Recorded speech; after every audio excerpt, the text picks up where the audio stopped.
El talento nunca es suficiente. Por John C. Maxwell. Capítulo 4. El enfoque dirige tu talento. Si observas a los niños jugando, ¿qué ves? Se mueven rápidamente de un juguete a otro o de una actividad a otra. Gastan grandes cantidades de energía, pero no logran mucho. Eso es de esperarse. Están explorando su mundo y aprendiendo al hacerlo. El enfoque no surge de manera natural en nosotros. Sin embargo, es esencial para cualquiera que quiera aprovechar lo máximo de su talento. Tener talento sin enfoque es como tener un pulpo en patines. Puedes estar seguro de que habrá mucho movimiento, pero no sabrás en qué dirección irá. El talento con enfoque te dirige y tiene el potencial para llevarte muy lejos. En el año 2004 viajé a Buenos Aires, Argentina, a una capacitación de liderazgo para un grupo de alrededor de 7.000 personas.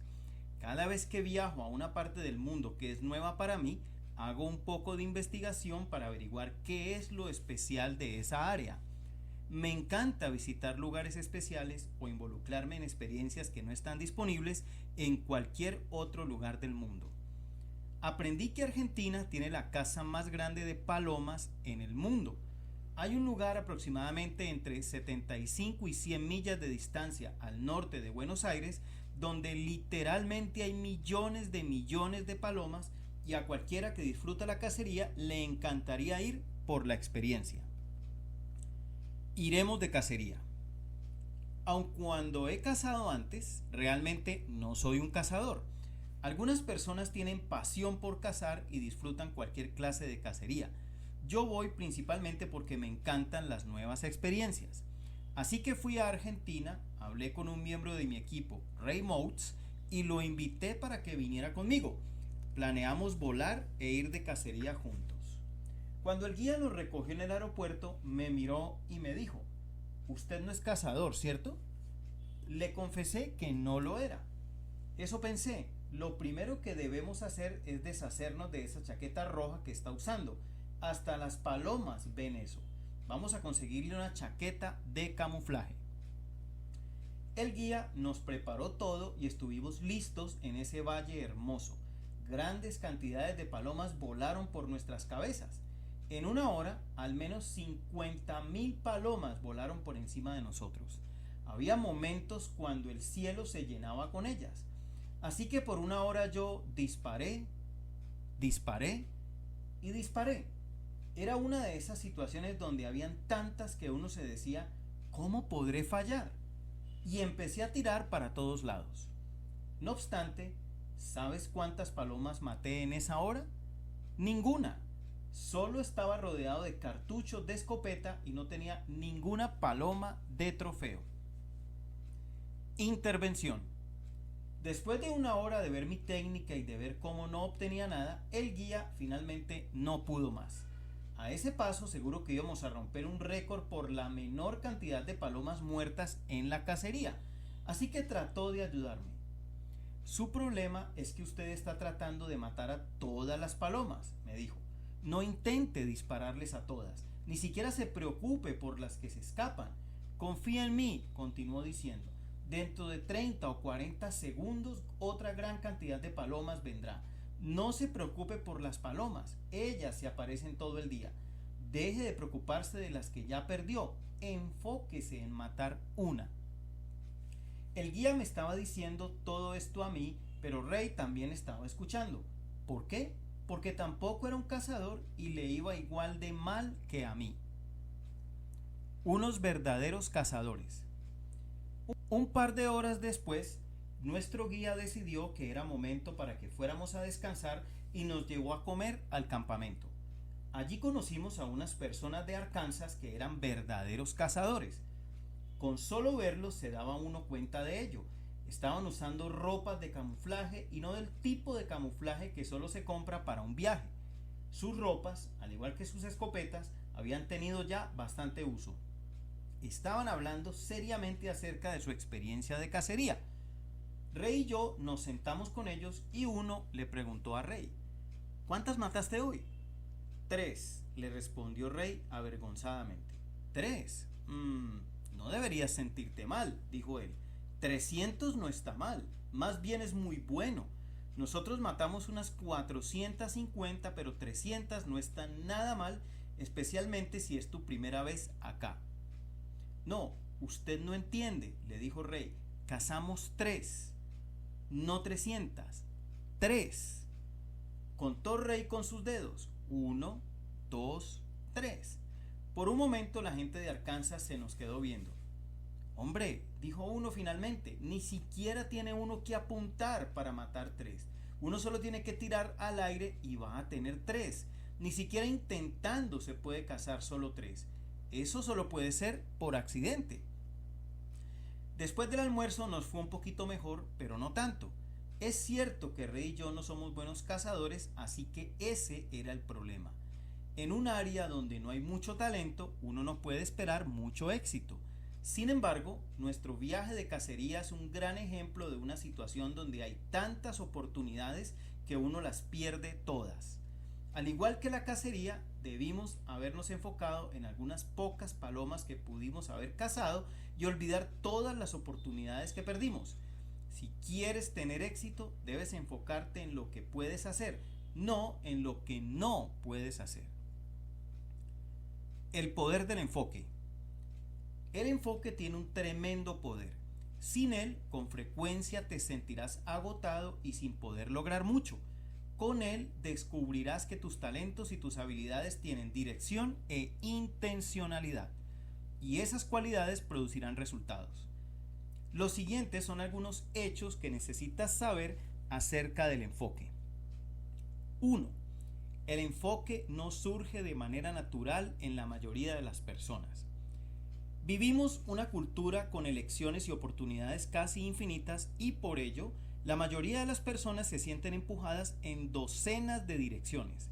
Lo que es peor es que estas personas con frecuencia se encuentren gastando demasiado tiempo y energía en cosas que realmente no les interesan. Don Marquis, autor del libro Archie y Meitabel, lo dice de esta forma: nuestro mundo es el lugar donde las personas no saben lo que quieren y aún así están dispuestas a sufrir para tenerlo. La solución para tal predicamento es el enfoque. El poeta William Matthews escribió: un talento bien cultivado, profundizado y ampliado vale más que 100 capacidades superficiales. Trato de mantener mi enfoque en el momento escuchando el consejo del misionero mártir Jim Elliot. En cualquier lugar donde estés, que todo tu ser esté allí. También veo el cuadro completo. Como líder siempre me pregunto, ¿estoy ayudando a los demás a progresar? Soy vigilante de cómo uso mi tiempo, con quién lo utilizo, cómo encaja esto en el cuadro completo y si produce resultados. Y mi asistente Linda Eggers también me ayuda supervisando mi calendario. Ella es valiosísima porque me ayuda a mantener mis prioridades. Si siento que no estoy caminando hacia adelante o ayudando a otros durante el día, sé que no estoy en un buen camino. Linda me ayuda a darle seguimiento a eso. 2. El enfoque aumenta tu energía. Si deseas lograr algo, necesitas primero saber cuál es tu blanco. Eso es cierto aún en lo que respecta al desarrollo personal. Si no tienes enfoque, andarás dando vueltas por todas partes. Intentar todo, al igual que no intentar nada, exprimirá tu vida. Te quitará la energía y las nuevas oportunidades, y cualquier impulso que tengas a tu favor disminuirá. Por el contrario, el enfoque te da energía. El explorador almirante Richard Byrd afirmó: pocos hombres durante su vida gastan casi todos los recursos que tienen con ellos. Existen pozos profundos de fortaleza que nunca son utilizados. Una de las razones por las cuales esos pozos no son utilizados es por falta de enfoque. Algo maravilloso sucede cuando tenemos un enfoque claro y ponemos objetivos. Allí comienza la verdadera magia. La mente no puede alcanzar el logro hasta que tenga objetivos claros. Después de que los astronautas estadounidenses aterrizaron en la Luna, Albert Seipert, director del Centro Espacial Kennedy, atribuyó su éxito al menos en parte al enfoque de la NASA. Durante una década la organización dedicó casi todo su tiempo y energía para llegar a la Luna. Sippert dijo: la razón por la cual la NASA ha tenido éxito es porque tenía un objetivo muy claro y lo había expresado. Al hacer esto trajimos los mejores hombres y el apoyo de cada sector del gobierno para alcanzar nuestra meta. 3. El enfoque te eleva. El erudito y educador David Start Jordan dijo: el mundo se hace a un lado para dejar pasar a aquella persona que sabe hacia dónde va. En un mar de mediocridad, saber qué es lo que quieres hacer y luego hacer un esfuerzo para conseguirlo te distingue de casi todos los demás. El escritor estadounidense Henry David Thoreau preguntó: ¿has escuchado alguna vez de alguien que se haya esforzado toda su vida de manera constante por un objetivo y que no lo haya obtenido? Si un hombre aspira de manera constante, ¿no lo elevará eso? El enfoque siempre tiene un impacto. El solo hecho de esforzarte por ser mejor de lo que eres te eleva, aunque no logres lo que deseas ni las demás personas se hagan a un lado por ti. Uno no puede disparar a las estrellas y no sentirse afectado por ese esfuerzo. 4. El enfoque expande tu vida. Hace unos años escribí un libro llamado Piense para obtener un cambio, en el cual describí varias habilidades de pensamiento que pueden ayudarle a una persona a ser más exitosa. Dentro del libro hay un capítulo acerca del pensamiento enfocado, la habilidad para remover las distracciones y los obstáculos mentales de tal forma que la persona pueda concentrarse con claridad. En ese capítulo expliqué cómo le pido a un equipo de personas que me ayuden a pensar cuando estoy trabajando en un proyecto. Debido a que enfocamos nuestra atención en el asunto, podemos ampliar las ideas de una mejor forma. Mike Kendrick afirma: lo que se enfoca se expande. Eso parece irónico, pero es cierto.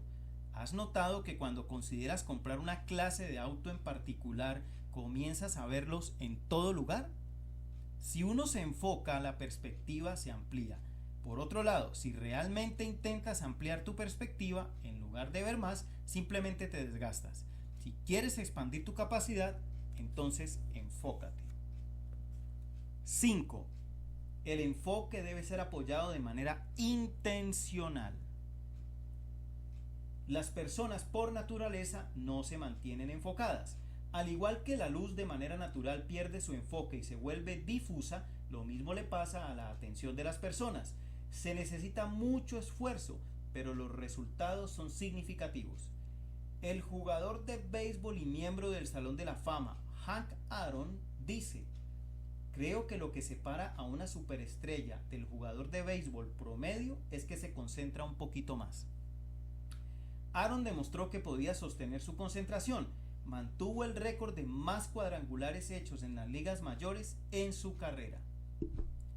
En su libro Risa, Gozo y Sanidad, Donald DeMarais escribió acerca de un joven periodista que estaba recibiendo una dura crítica por parte de su padre porque parecía que no estaba teniendo mucho progreso en su carrera. Sin sentirse intimidado, el joven le escribió a su padre explicándole que él tenía un plan para triunfar en el cual estaba muy enfocado. Sus intenciones eran las siguientes: a los 30 sería un gran reportero del periódico, a los 40 sería un gran editor, a los 50 sería un gran escritor de historias, a los 60 sería un gran escritor de ficción, a los 70 sería un gran abuelo, a los 80 sería un gran admirador de mujeres hermosas, a los 90 sería una gran pérdida para la comunidad. DeMarais dijo que el padre se divirtió con la carta y se sintió recompensado cuando empezó a ver que la carrera de su hijo iba progresando en base a esas oraciones. Hace varios años memoricé una definición de éxito que me ayuda en mi carrera. El éxito es una realización progresiva de un objetivo valioso predeterminado. Lo que aprendí de esa definición fue que el éxito no es un evento, es un proceso. Y cada vez que te involucres en un proceso que ocupa tiempo, el enfoque es esencial. Solo las personas capaces de mantenerse enfocadas pueden esperar dirigir su talento y lograr un nivel de éxito. Talento más enfoque es igual a una persona extra talentosa. Pon la fórmula del talento extra en acción. Si deseas convertirte en una persona extra talentosa, necesitas que el enfoque sea tu amigo. De esta forma: 1. Sé intencional, que cada acción cuente. Se cuenta de una familia que se había mudado a un nuevo vecindario y que se levantó tarde una mañana. Como resultado, su niña de 6 años no pudo tomar el autobús de la escuela. Aunque eso haría que el papá llegara tarde al trabajo, él acordó llevarla a la escuela si ella le daba las direcciones. Salieron del vecindario y la jovencita comenzó a dirigir a su padre. Después de 20 minutos de manejar en circuito, llegaron a la escuela, que en realidad se encontraba a solo 8 cuadras de distancia. El padre, molesto, le preguntó a la niña por qué lo había llevado por todos lados cuando la escuela estaba tan cerca de la casa. Seguimos la ruta que el autobús hace, dijo ella. Es la única que conozco. Si quieres maximizar tu talento y convertirte en una persona extratalentosa, necesitas que cada acción cuente. Debes determinar dónde quieres ir y cómo puedes llegar allá.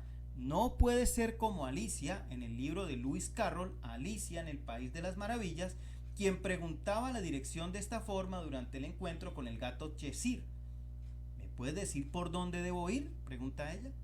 Eso depende de dónde quieres ir, le responde el gato con una sonrisa.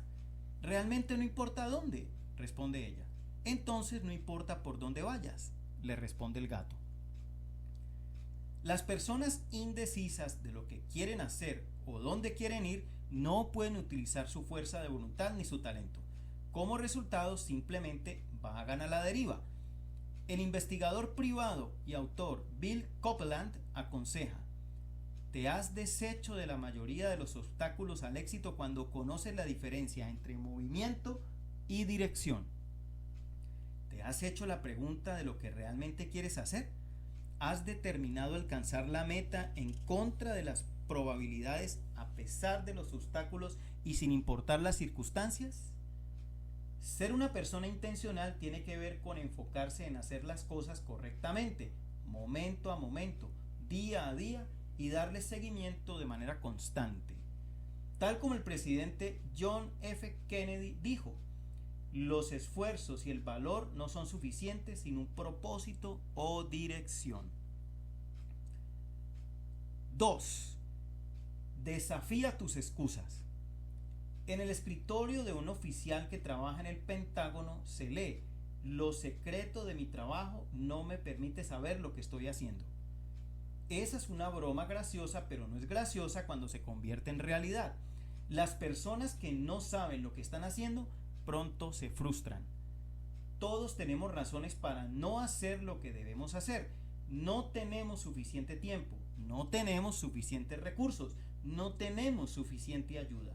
Tenemos problemas, tenemos retrasos, tenemos distracciones. ¿Debemos dejar que esas cosas nos desvíen? 3.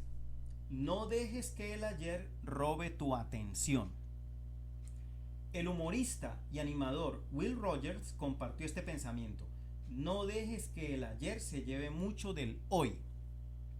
No he conocido ninguna persona que se encuentre en el ayer y que tenga un mejor mañana. Muchas personas desean el pasado y se han quedado allí. En vez de eso, deben aprender del pasado y dejarlo ir. Alvin Dark, quien fuera una vez gerente de los Atléticos de Kansas, solía decir: no existe tal cosa como sacar a un lanzador. El único concepto verdadero es meter a otro lanzador.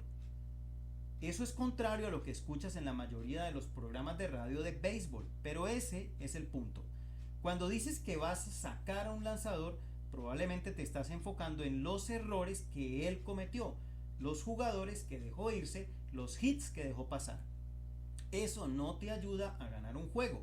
Por el contrario, cuando dices que vas a meter a un lanzador, estás enfocándote en lo que el nuevo lanzador va a hacer para tratar de ayudarte a vencer al otro equipo. Eso puede marcar una gran diferencia en la actitud del equipo y en la habilidad de los jugadores para triunfar. El editor Elbert Hubbard escribió: una memoria retentiva puede ser algo bueno, pero la habilidad de olvidar es una señal de grandeza. Las personas triunfadoras olvidan, saben que el pasado es irrevocable. Sus ojos están en la línea de meta. Las personas magnánimas olvidan, son demasiado grandes para dejar que las pequeñas cosas les molesten, olvidan fácilmente. Solo las personas pequeñas buscan la venganza. Si deseas sacar el mayor provecho de tu talento y lograr el éxito, necesitas enfocarte en lo que estás haciendo ahora. Alcanzar los logros es como manejar un auto.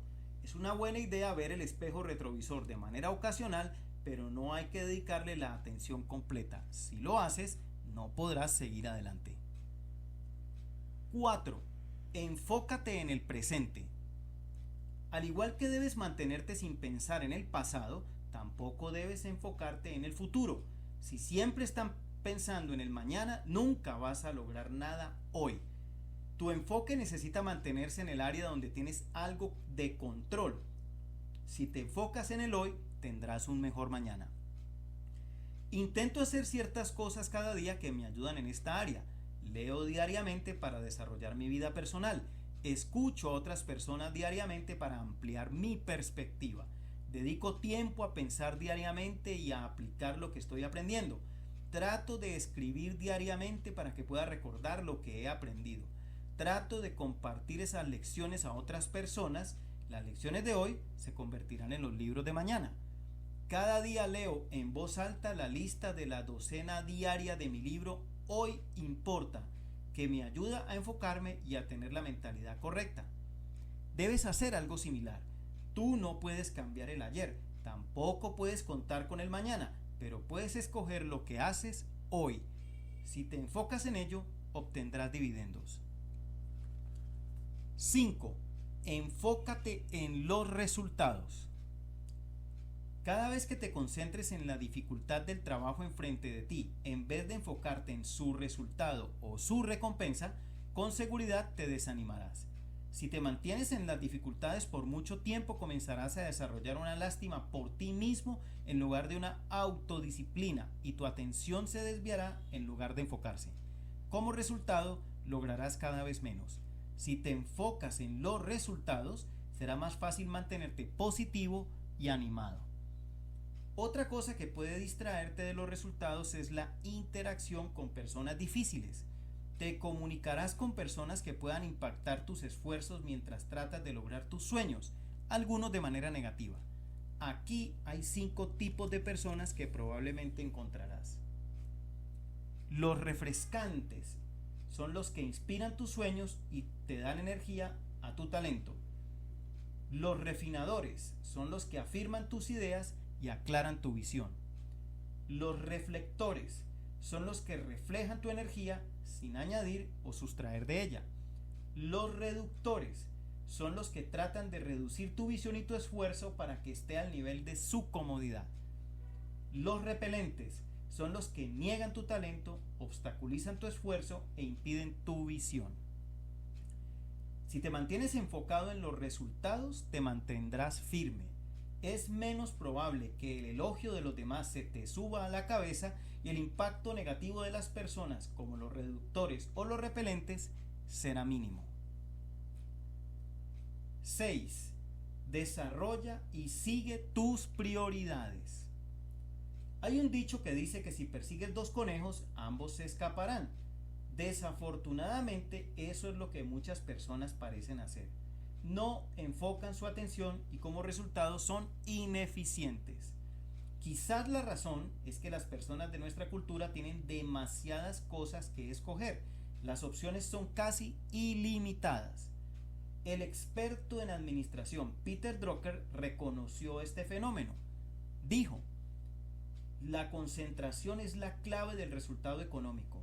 No existe ningún otro principio de efectividad que se haya violado tanto como el principio básico de la concentración. Nuestro lema es: hagamos un poco de todo. Si quieres desarrollar tu talento, necesitas enfocarte. Si vas a enfocarte, necesitas esforzarte en saber cuáles son tus verdaderas prioridades y cuándo seguirlas. Eso es algo que aprendí a hacer con el tiempo. Me encantan las opciones. Me gusta tener la libertad de seguir el mejor curso de acción en cualquier momento dado. Cuando estaba en mis 20, dediqué mucho tiempo a hacer cosas que no me daban mucho rendimiento. En la década de mis 30 me fue mejor, pero todavía no estaba enfocado en lo que debía hacer. No fue hasta después de que llegué a los 40 que comencé a ser más selectivo acerca de las cosas que ocupaban mi tiempo y mi energía. Actualmente estoy llegando a los 60 y casi todo lo filtro a través de mi prioridad principal. ¿Estoy añadiéndole valor a las personas? Para mí, eso es lo más importante. 7. Enfócate en tus áreas fuertes, no en tus áreas débiles. Hay una historia acerca de una pareja que compró una propiedad con la cual intentaban establecer una granja. Era buena tierra y casi no podían esperar para mudarse allí y empezar. Cuando hacían planes para mudarse, comenzaron a discutir acerca de qué hacer primero. La esposa quería construir la casa primero. Después de todo, una vez que se hubieran mudado, la nueva propiedad sería su casa. El esposo, que había crecido trabajando en una granja, quería construir el granero primero para que hubiera lugar para sus animales. La discusión siguió por un rato hasta que el hombre dijo finalmente: mira, vamos a construir el granero primero porque el granero construirá la casa, el garaje, el columpio y todo lo demás. Cuando te enfocas en tus prioridades y haces que lo primero sea lo primero, todo lo demás encuentra su lugar. Anthony Campolo, profesor emérito de sociología de la Universidad Eastern en Pensilvania, dice: si te comprometes a algo, eso cambiará lo que eres y creará una persona completamente diferente. ¿Cuáles son tus compromisos? ¿A dónde vas? ¿Quién vas a ser? Si me muestras a alguien que no ha decidido eso, te mostraré a alguien que no tiene identidad, personalidad ni dirección. Enfocarte en tus debilidades en lugar de tus fortalezas es como tener un puñado de monedas, unas pocas de oro puro y el resto de cobre, y dejarlas de oro a un lado para pasar todo el tiempo limpiando y haciendo que las de cobre brillen, esperando que así se vean más valiosas. No importa cuánto tiempo te dediques a ellas, nunca valdrán igual que las de oro. Busca los mejores beneficios, no desperdicies tu tiempo. 8. Retrasa la recompensa hasta que el trabajo esté hecho. Uno de los trucos que he utilizado conmigo mismo durante varios años es el recompensarme cuando he hecho algo que debo hacer. Mi padre me enseñó cuando era un niño a pagar ahora y jugar después. Pienso que con frecuencia muchas personas quieren la recompensa antes que los resultados y por esa razón no se mantienen enfocadas como deberían. Un secreto de una vida bien vivida es que cada acción cuente, ser intencional. Esa clase de enfoque le ayuda a las personas a vivir sin remordimientos porque eso las dirige y las ayuda a sacar el máximo provecho de sus talentos y de sus oportunidades. Si sabes que tienes talento, que tienes energía y eres activo pero no ves resultados concretos, tu problema es la falta de enfoque. Se necesita de talento, además del enfoque, para lograr tu potencial y convertirte en la persona que deseas ser.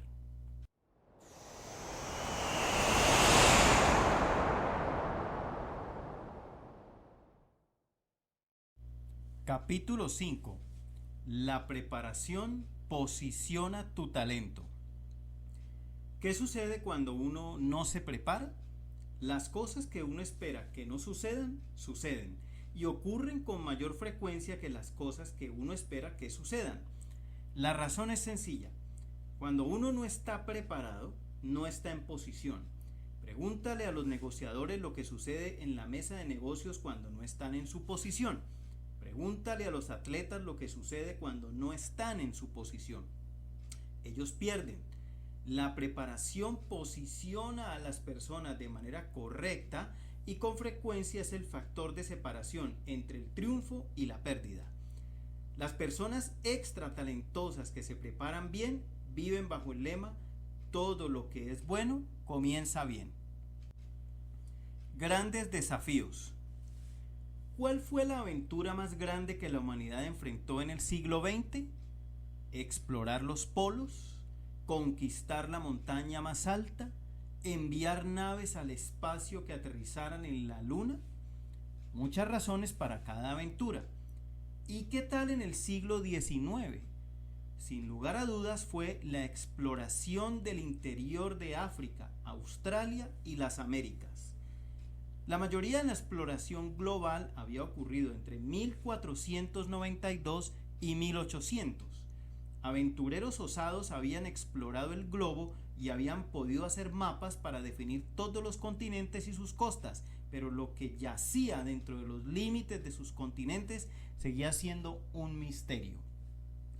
En Norteamérica, los líderes de los recién formados Estados Unidos estaban ansiosos de saber detalles acerca del interior de su continente. La mayoría del territorio entre el Océano Atlántico y el río Mississippi al sur de San Luis había sido explorado, pero en 1801, cuando Thomas Jefferson se convirtió en presidente de los Estados Unidos, 2/3 de los 5.3 millones de habitantes de la nación vivían a una distancia no mayor de 50 millas de la costa. Algunos pocos habían viajado hacia el oeste a las montañas Apalaches. La parte occidental del río Mississippi era desconocida y todavía estaba sin conquistar. El destino de la nación sería determinado por quien controlara esa tierra: Estados Unidos, Francia, Inglaterra, España o las poblaciones nativas que la habitaban. Ningún otro líder estadounidense estaba más interesado en saber acerca de Norteamérica que Thomas Jefferson. El historiador Stephen Ambrose afirma que el interés de Jefferson en la exploración comenzó alrededor de 1750. Ambrose escribe: en la década siguiente al triunfo de la independencia, había 4 planes estadounidenses para explorar el oeste. Jefferson era el instigador de 3 de ellos. Alrededor de 1790, como miembro de la Sociedad Filosófica de los Estados Unidos, Jefferson intentó lanzar una expedición exploradora. Sabía que la clave del éxito estaba en seleccionar al líder correcto. Escogió a un científico entrenado de Francia llamado André Michaux y lo dirigió para que encontrara la ruta más corta entre Estados Unidos y el Océano Pacífico. Se presume que hacia el río Missouri y de alguna forma conectarse al río Columbia en el oeste.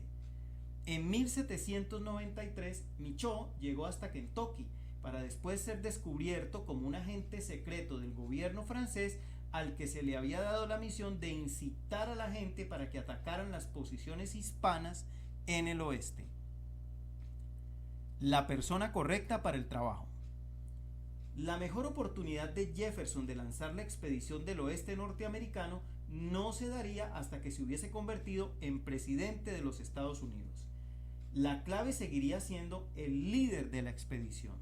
Se necesitaría una persona extremadamente talentosa, y Jefferson pensó que conocía quién sería esta persona: Meriwether Lewis. Irónicamente, en 1792, cuando Jefferson y la Sociedad Filosófica Estadounidense estaban preparando la malograda expedición que sería encabezada por Michaux, una de las personas que pidió ser seleccionada para dirigir fue Lewis. Al igual que Jefferson, Lewis había nacido en el condado de Albemarle, Virginia, pero en ese tiempo Lewis tenía solo 18 años. Lewis había vivido en la frontera de Georgia por 3 o 4 años, donde había aprendido muchas habilidades. Siendo miembro de una familia de 8 hijos, era conocido por ir a cazar a la mitad de la noche con su familia. El primo de Lewis, Pitchy Gilmer, describió a Lewis como una persona siempre reconocida por su perseverancia, la cual al principio de su vida era vista más como obstinación o exageración de su edad. Tenía un temperamento marcial, gran firmeza y propósito, confianza en sí mismo y un valor sin intimidaciones. Lewis también había tenido ya experiencia como líder.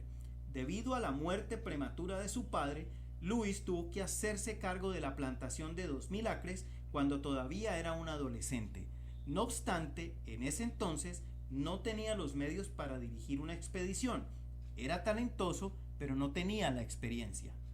Años más tarde, Jefferson explicó por qué seleccionó a Louis en lugar del científico con credenciales. Él dijo que era imposible encontrar una persona que poseyera una ciencia completa en botánica, historia natural, mineralogía y astronomía, a quien se le pudiera agregar la firmeza de constitución y el carácter prudente, hábitos adaptados al bosque y que estuviera además familiarizado con los modales indios y el requisito de carácter para esta tarea. Todos estos requisitos los tiene el capitán Louis. Louis afinó estas cualidades de carácter y sus habilidades durante los 6 años en el ejército, donde él pasó de ser cabo a capitán. La mayoría de ese tiempo la pasó en los estados de Ohio y Michigan. Como pagador de los soldados del régimen, viajó extensamente, comprendió mucho acerca de los nativos americanos en esa parte del país y afinó sus habilidades de liderazgo. Louis no tenía una educación formal. Sus otras responsabilidades no le permitían estudiar como hubiera querido. ¿Por qué importaría eso? La expedición al oeste que Jefferson visualizó era más que solo la búsqueda de una ruta al Océano Pacífico. También era una misión diplomática y científica. El presidente quería conocer la calidad de la tierra para el cultivo, para apoyar a futuros inmigrantes. Él quería información confiable de plantas, animales y fósiles desconocidos de la región y esperaba muchos especímenes que fueran coleccionados, catalogados y llevados al este. Jefferson dirigió al grupo que crearía los mapas exactos de las regiones que no habían sido exploradas previamente. Quería saber acerca de la geografía y el clima. Deseaba conocer los hechos concernientes a la cultura y los hábitos de las poblaciones nativas. Además, le dijo al grupo que iniciara relaciones amistosas con esas poblaciones y los convencieran del intercambio comercial con Estados Unidos. Era mucho más que una aventura de pioneros. Preparación anticipada. La forma como Jefferson decidió tratar con el talento sin desarrollar de Louis era característica del liderazgo y del genio del presidente.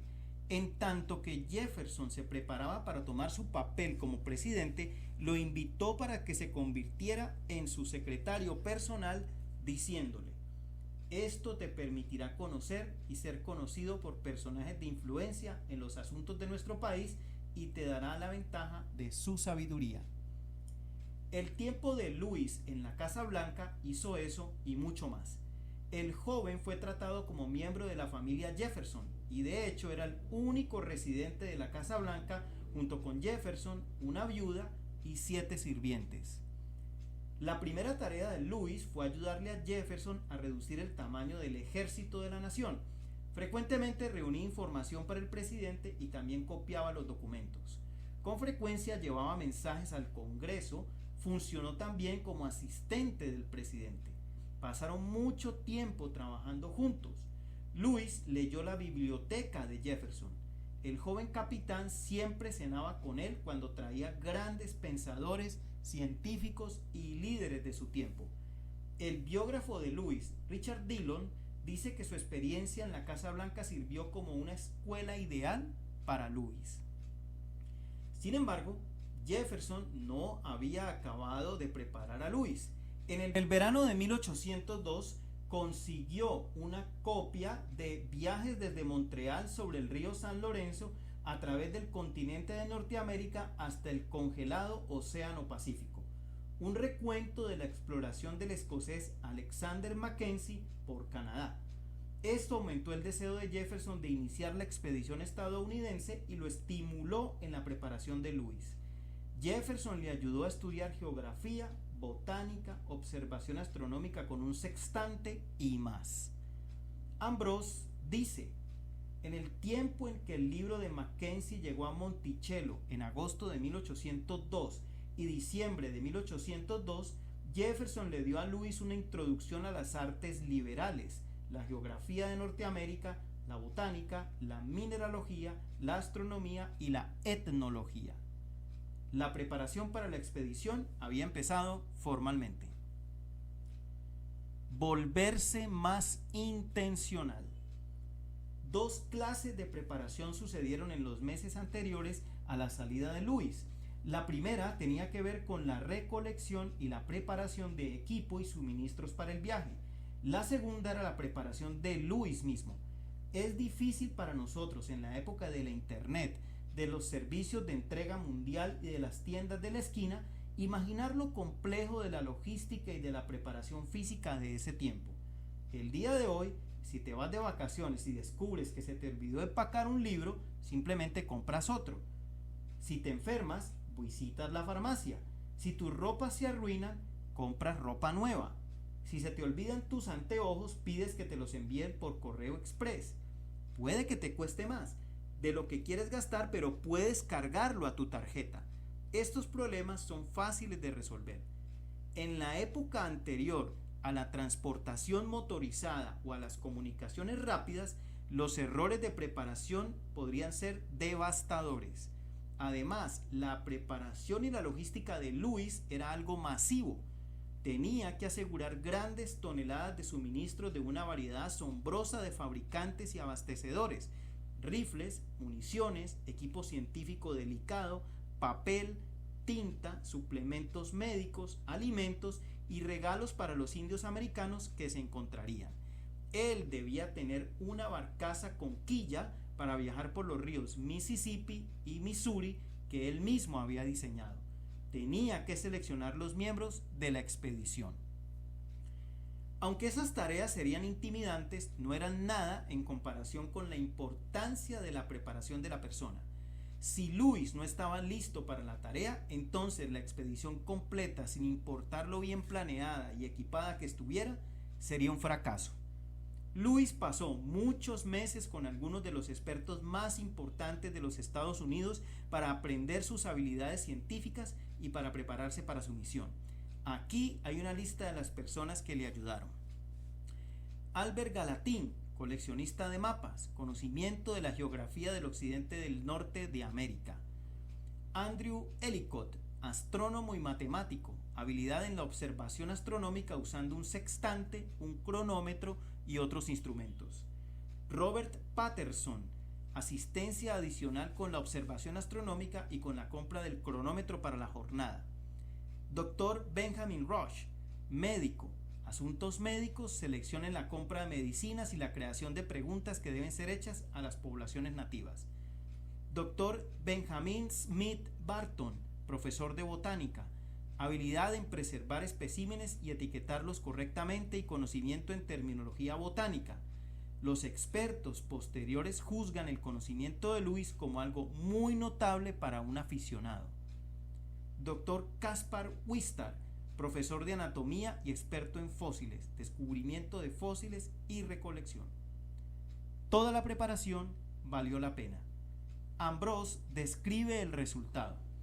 2 años de estudio bajo Thomas Jefferson, seguidos por un curso intensivo en Filadelfia, habían hecho que Lewis se convirtiera en lo que Jefferson esperaba que fuera: un explorador, un botánico con buen sentido de lo que era conocido y desconocido, un escritor con un vocabulario básico para la descripción de la flora y la fauna, un cartógrafo que pudiera utilizar los instrumentos astronómicos de manera correcta, un científico con gran capacidad de observación, todo combinado con un carpintero y un militar que pudiera dirigir el grupo hacia el Pacífico. Las piezas finales del proceso de la preparación eran la selección de un segundo oficial y de los hombres que serían los miembros de este cuerpo de descubrimiento. No era una tarea fácil. Lewis sabía quién debía ser ese oficial: William Clark, un capitán que había servido en el ejército y con quien había desarrollado una amistad muy notable. Reunir a los 29 hombres que irían el viaje ocupó más tiempo, ya que, tal como lo dijeron Lewis y Clark, una elección juiciosa de nuestro grupo es de suma importancia para el éxito de esta gran empresa. Durante su viaje al oeste, desde Filadelfia hasta San Luis, continuó recolectando suministros, buscando personas adecuadas y haciendo arreglos financieros. Fue durante esa fase que él supo que Jefferson había hecho la transacción para comprar Luisiana. Por fin la salida. El 22 de mayo de 1804, Lewis y Clark salieron por el río Missouri un poco más al norte de San Luis, donde habían completado la última parte de sus preparativos. Contando el tiempo en que Lewis comenzó a trabajar para el presidente, abril de 1801, los preparativos ocuparon poco más de 3 años para un viaje que esperaban completar entre 18 y 24 meses. En realidad el viaje duró mucho más que eso. Los exploradores llegaron al Pacífico y volvieron a San Luis en 2 años y medio y a Washington 4 meses después. La expedición fue un éxito asombroso. El cuerpo de descubrimiento pasó por el continente, rodearon o pasaron por lo que es actualmente Missouri, Kansas, Iowa, Nebraska, Dakota del Sur, Dakota del Norte, Montana, Idaho, Washington y Oregon. Fueron las primeras personas no indígenas que vieron o ingresaron a las montañas rocallosas. James Ronda, profesor de historia norteamericana de la Universidad de Tulsa, dice que ellos fueron los que consolidaron los derechos de los Estados Unidos en el occidente. Establecieron comunicaciones pacíficas con muchos grupos de indios norteamericanos. Iniciaron el patrón de la exploración científica en los Estados Unidos. Descubrieron 122 especies o subespecies de animales y 178 especies de nuevas plantas. Y Ronda dice: los diarios, los mapas, las plantas y los especímenes de animales y las notas de las sociedades nativas norteamericanas eran tan grandes como la Enciclopedia del Oeste. Ambrose amplía esa oración diciendo: desde 1803 y el regreso de la expedición en 1806, todos los estadounidenses se han beneficiado de la compra de Jefferson de Luisiana y de haber iniciado la expedición de Lewis y Clark. La tristeza era que aunque Lewis estaba preparado para esa expedición y la desarrolló muy bien, él no estaba preparado para la vida después de acabar esa expedición. Jefferson lo nombró gobernador de Luisiana, una tarea para la cual no estaba preparado y no tuvo éxito en ese puesto. Mientras trataba de esforzarse en sus extensos diarios, nunca completó su preparación para la publicación. Otros tuvieron que trabajar en esos diarios después de su muerte. Lewis comenzó a tomar mucho y cuando estaba enfermo empezó a tomar medicina con opio o morfina, una práctica que continuó aun cuando dijo que no lo seguiría haciendo. El 11 de octubre de 1809, en un arranque de desesperación, Lewis se disparó y murió unas horas más tarde. ¿Por qué las personas fracasan en prepararse? La vida de Meriwether Lewis muestra un principio acerca de la preparación. El logro espectacular viene de una preparación que no es espectacular. El talento, al igual que el joven de 18 años, Meriwether Lewis, quiere actuar, pero la preparación posiciona al talento para ser efectivo. El talento más la preparación con frecuencia llevan al éxito. El talento menos la preparación con frecuencia llevan al desastre. A posteriori, es fácil reconocer el valor de la preparación. Entonces, ¿por qué tantas personas fracasan en prepararse?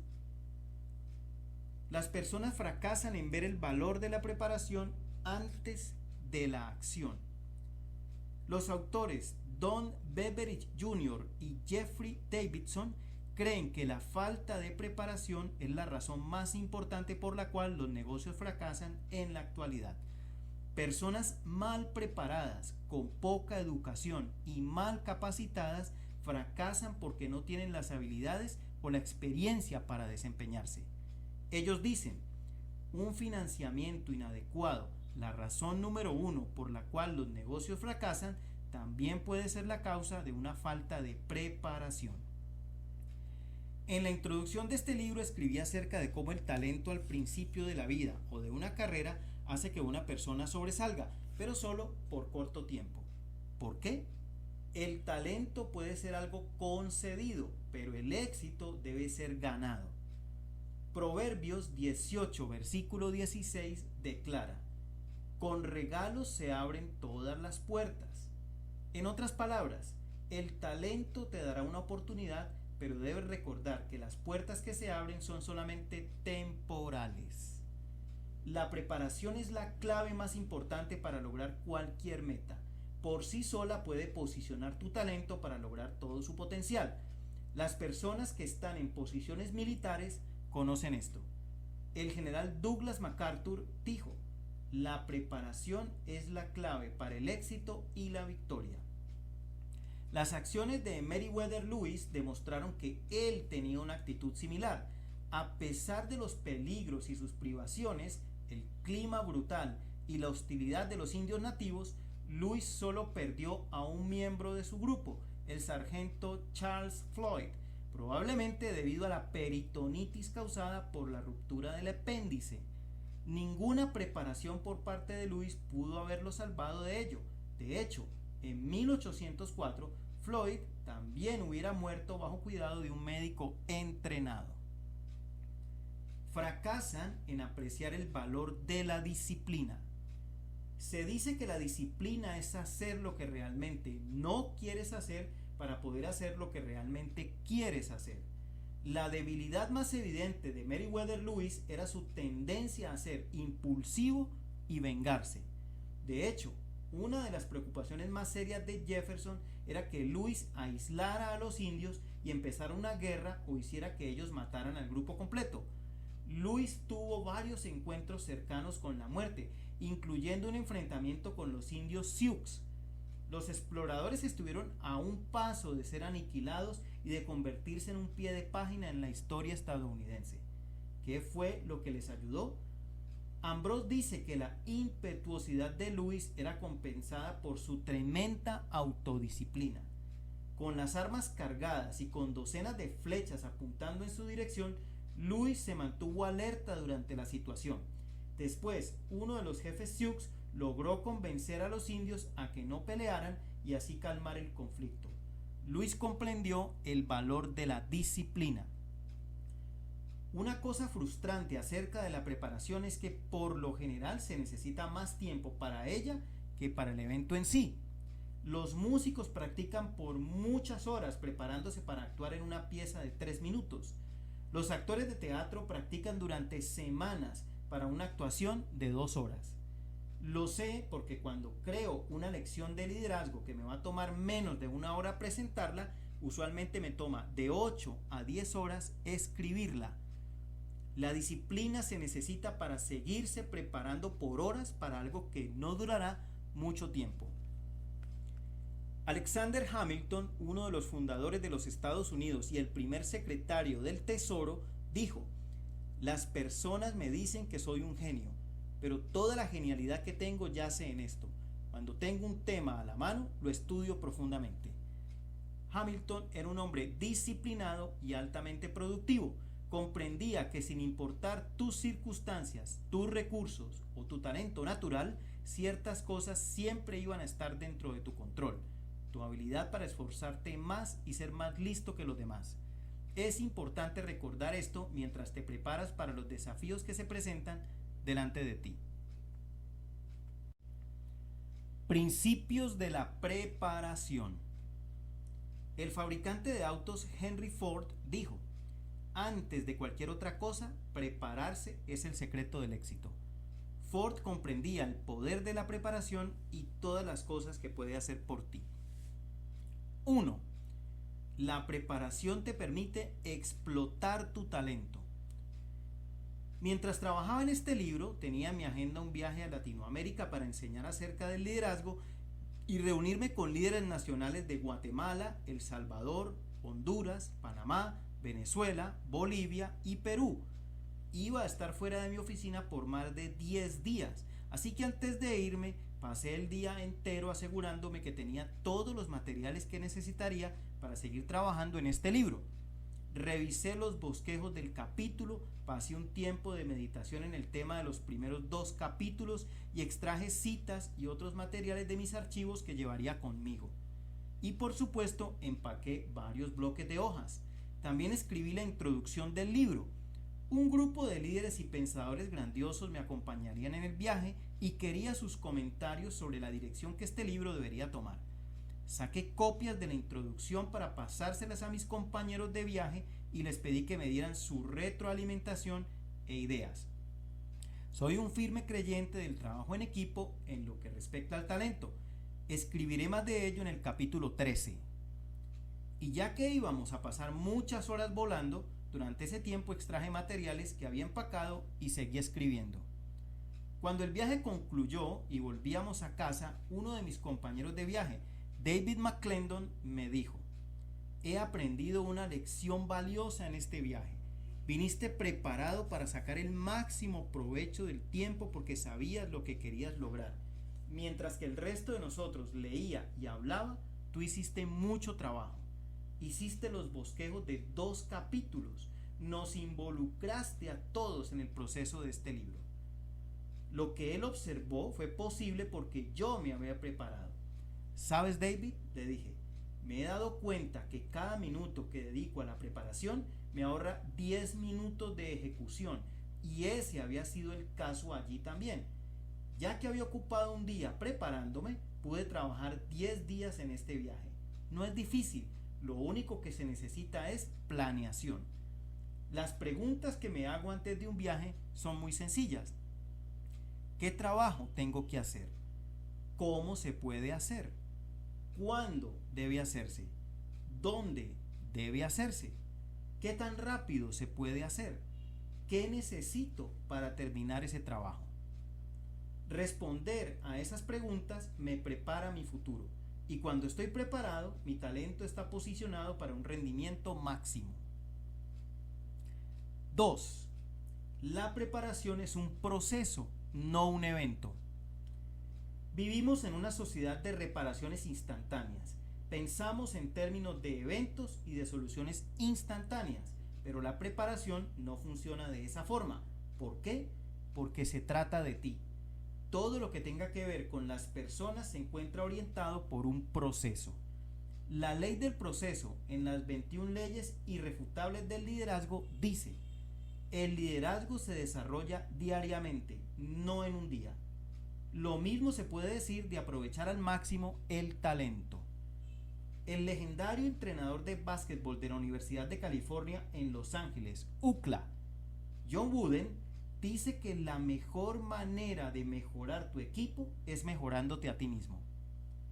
Él aprendió esa lección de su padre, Joshua Wooden, quien solía decirle a John: no intentes ser mejor que alguien más, pero nunca dejes de intentar ser el mejor que puedas ser. Es un buen consejo, sea que estés jugando básquetbol, seas padre o conduzcas un negocio. En 1983 comencé a enseñar y a grabar lecciones de liderazgo mensuales. Actualmente, más de 2 décadas después, las sigo enseñando y he producido más de 300 lecciones diferentes de liderazgo. ¿Cómo pude hacerlo? Alimentando mi mente continuamente y agregando información a mis archivos. Todos los días yo leo y archivo citas, historias e iniciadores de ideas. Cada mes extraigo información de esos recursos archivados. Cada año utilizo alguna de esas selecciones para escribir nuevos libros. Mi productividad surge de mi preparación más que de cualquier otra cosa. Eso posiciona cualquier talento que tenga para utilizarlo al máximo. Es un proceso continuo.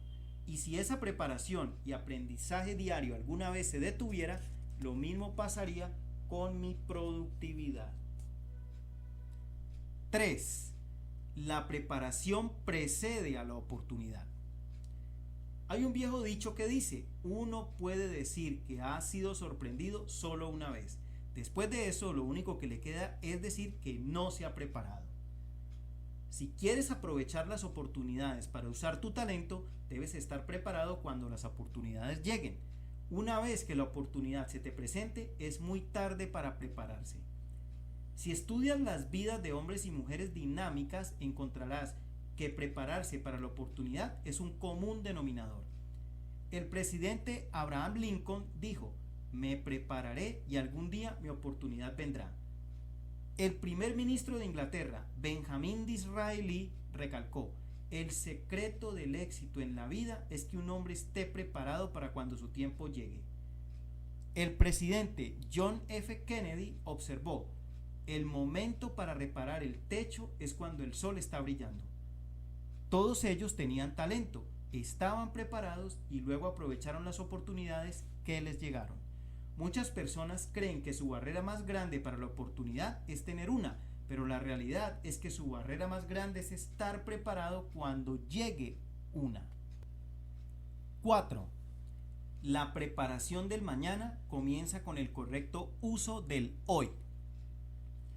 Recientemente unos amigos y yo tuvimos el privilegio de cenar con el exalcalde de la ciudad de Nueva York, Rudolph Giuliani, y su esposa Judith, en Orlando, después de una conferencia. El alcalde me pareció una persona muy cálida, amable y buen conversador. Durante esa conversación, por supuesto, le pregunté acerca de la experiencia durante el 11 de septiembre. Él habló acerca de sus impresiones y de cómo el evento lo impactó como líder. Dijo que los líderes necesitan estar listos para cualquier cosa. Necesitan estudiar, adquirir habilidades y planear para cualquier clase de situación. Tu éxito será determinado por tu capacidad para prepararte, me dijo.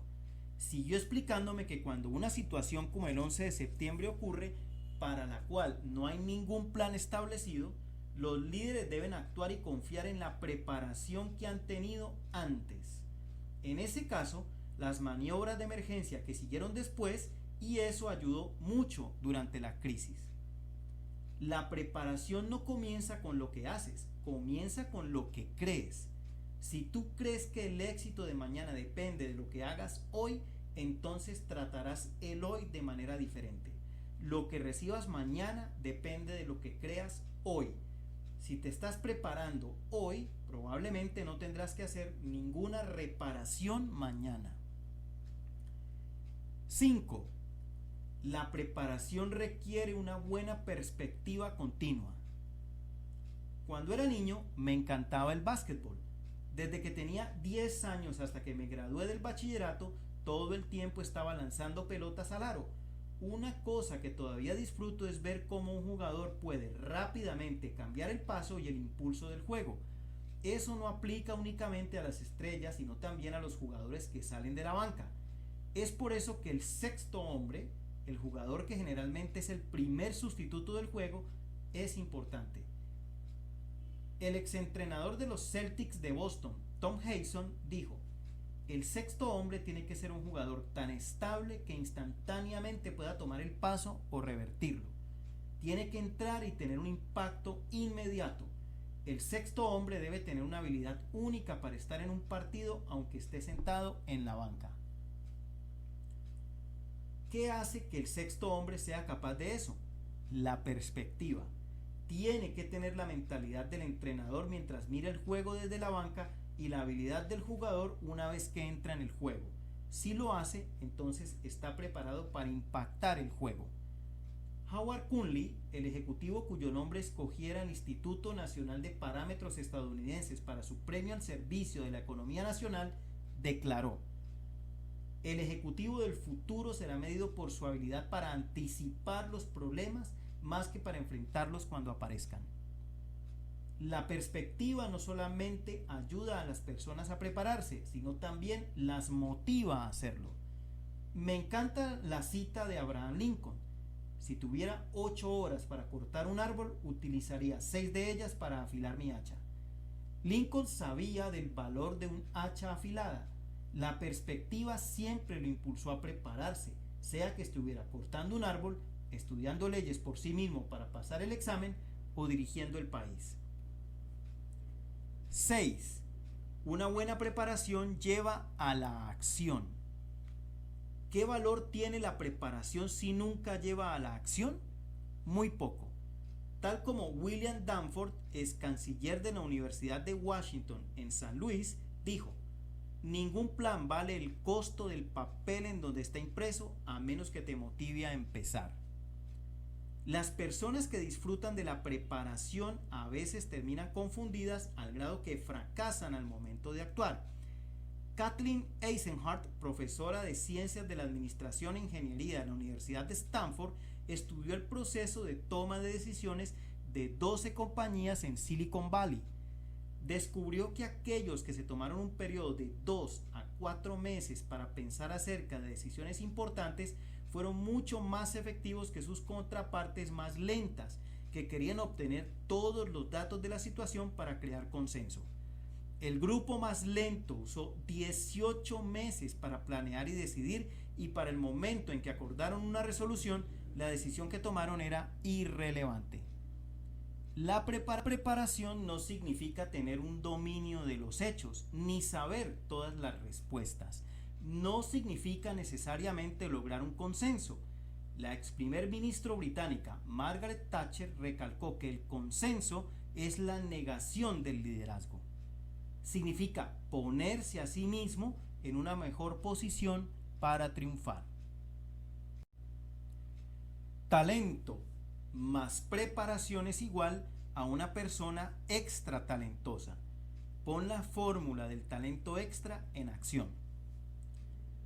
Los deportes siempre tienen un área en la cual uno puede ver el valor de la preparación. Sin importar cuál sea el deporte, los buenos atletas hablan de ello todo el tiempo. El tenista Arthur Ashe explicó: una clave importante para el éxito es la confianza en sí mismo. Una parte importante de la confianza en sí mismo es la preparación.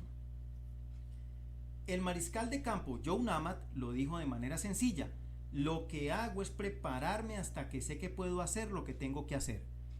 Mi amigo y compañero de juego de golf, Rick Bissett, me dijo una vez que su entrenador de golf le enseñó que lo único que alivia la presión es la preparación. Si quieres ver esa preparación en acción, observa a cualquier jugador profesional en su rutina antes de un juego. Particularmente admiro la rutina del jugador profesional Tom Kite. Contiene 3 pasos principales: evaluación, alineación y actitud. De hecho, utilizo eso mismo como una guía, no solo para jugar al golf, sino también en otras situaciones cuando necesito prepararme. Creo que puedes hacer lo mismo. 1. Evaluación. ¿Estoy haciendo la evaluación correcta? Una buena preparación siempre comienza con una evaluación. Si uno no evalúa correctamente a dónde necesita ir y qué necesita para llegar allá, es muy probable que uno se meta en problemas. En el golf, los buenos jugadores comúnmente se hacen estas preguntas para ayudarse en el proceso de evaluación. ¿Dónde necesito ir? El proceso comienza buscando el blanco correcto. Ese blanco u objetivo debe ser apropiado para tu talento. No deseas ser como una concursante a Miss Estados Unidos a la cual Jay Leno cita burlonamente: mi objetivo es traer paz a todo el mundo y poder tener mi propio apartamento. ¿Qué tan lejos está mi objetivo? Después, una persona necesita evaluar la distancia. Disfruto decirle a mis compañeros de juego de golf que tengo un gran estilo para el juego corto, pero que desgraciadamente es cuando le pego mal a la pelota. Puede sonar obvio, pero debes saber la distancia de tu meta para poder tener la oportunidad de llegar allí. ¿Cuáles son las condiciones? Los buenos golfistas siempre se fijan en el viento. Las condiciones marcan toda la diferencia. Una de mis reseñas personales relacionadas con el golf fue la oportunidad cuando jugué en St. Andrews, Escocia. Ese día me fue muy bien. ¿Cómo lo hice? No había viento. Mi acompañante me dijo: cuando hay viento, la cosa es diferente. ¿Cuánto me costará llegar allá? El paso final en el proceso de evaluación es saber qué palo usar. Gary Player dice que elegir mal un palo de golf es el error número 1 de los aficionados. No va a funcionar. Es importante saber cuáles son tus habilidades y limitaciones cuando haces tu evaluación. ¿Cómo puedo traducir estas preguntas a situaciones que no tengan que ver con el golf? Yo diría que necesitas saber qué deberías estar haciendo exactamente, ¿Cuál será el costo en tiempo, esfuerzo y recursos para llegar allá? ¿Cuáles son los obstáculos que vas a enfrentar y cuáles son tus limitaciones personales? Si sabes estas cosas, estás bien encaminado en la preparación para lograr tus metas. 2. Alineación. ¿Estoy correctamente alineado? Un buen jugador de golf puede realizar el proceso de evaluación sin problemas y todavía no dar en el blanco. ¿Por qué? Mala alineación. El psicólogo James Dobson dijo: ¿de qué sirve escalar la escalera del éxito para encontrarse después que uno está en el edificio equivocado? Cuando comencé a jugar golf, intenté aprender por mí mismo. Sostuve el palo de la misma forma en que se agarra un bate de béisbol. Me paré en la misma forma en que uno se para jugar al béisbol. Y con frecuencia, si le pegaba la pelota, la enviaba al bosque. Para mejorar mi juego, tuve que cambiar la manera en que jugaba golf. Tuve que volver a aprender el juego y eso significó buscar ayuda.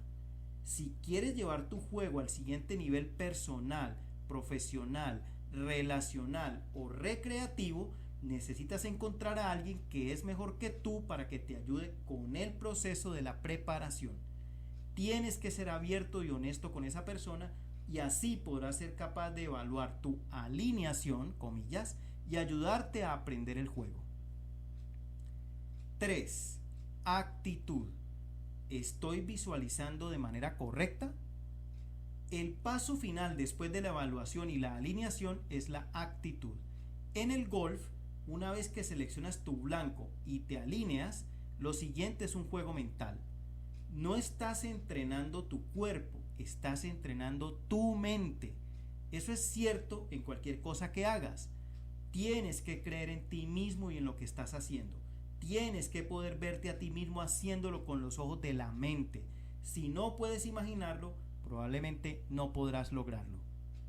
La preparación es una de las elecciones más importantes que debes hacer para poder aprovechar al máximo tu talento y convertirte en una persona extra talentosa. Algunas veces el proceso de la preparación es largo y lento. Tal vez necesites una educación formal. Tal vez necesites buscar sabios mentores. Tal vez necesites salirte de tu zona de comodidad. O tal vez signifique que debes afinar una habilidad que ya casi has perfeccionado, pero sea lo que sea, recuerda que debes estar listo cuando llegue el momento. Las personas no tienen una segunda ocasión para aprovechar una oportunidad única.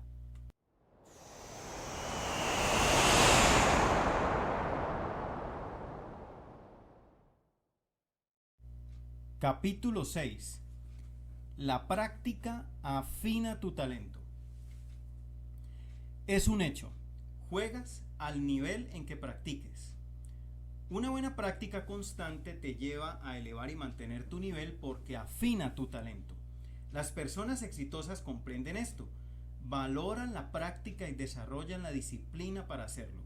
Si quieres resumir lo que eleva a los individuos más exitosos por encima de los demás, se puede hacer en 3 palabras: un poco más. Las personas exitosas hacen lo necesario y todo lo que se espera de ellas y un poquito más. En Londres, Inglaterra, un joven buscaba encontrar su camino en la vida.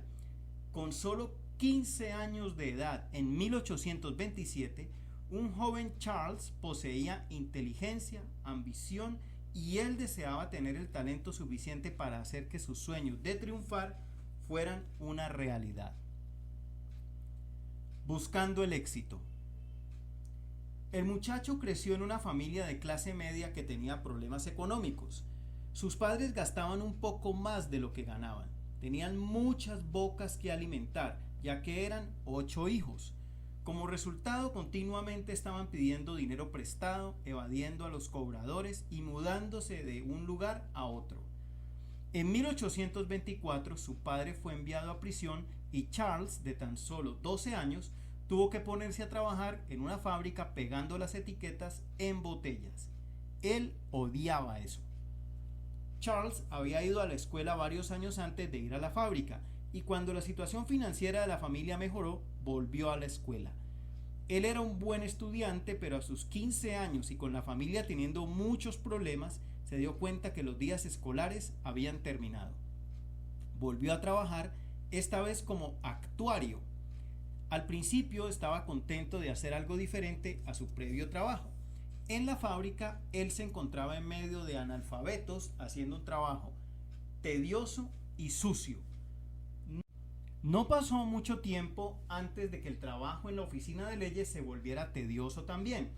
Después de 1 año y medio de aprender allí, se cambió a otra oficina de abogados, pero no era mucha la diferencia. Poco después renunció. A diferencia de sus padres con quienes todavía vivía, Charles había podido ahorrar dinero mientras trabajaba, así que decidió pensar en qué clase de trabajo quería estar. Pasó muchas horas leyendo en el Museo Británico. Una profesión que le interesaba era el periodismo, no solamente porque apelaba a su amor por la literatura, sino porque no se necesitaba más educación. Su tío era un reportero y su padre escribía artículos de vez en cuando para él. ¿Cómo podría lograr esa meta? Con mucho trabajo y mucha práctica.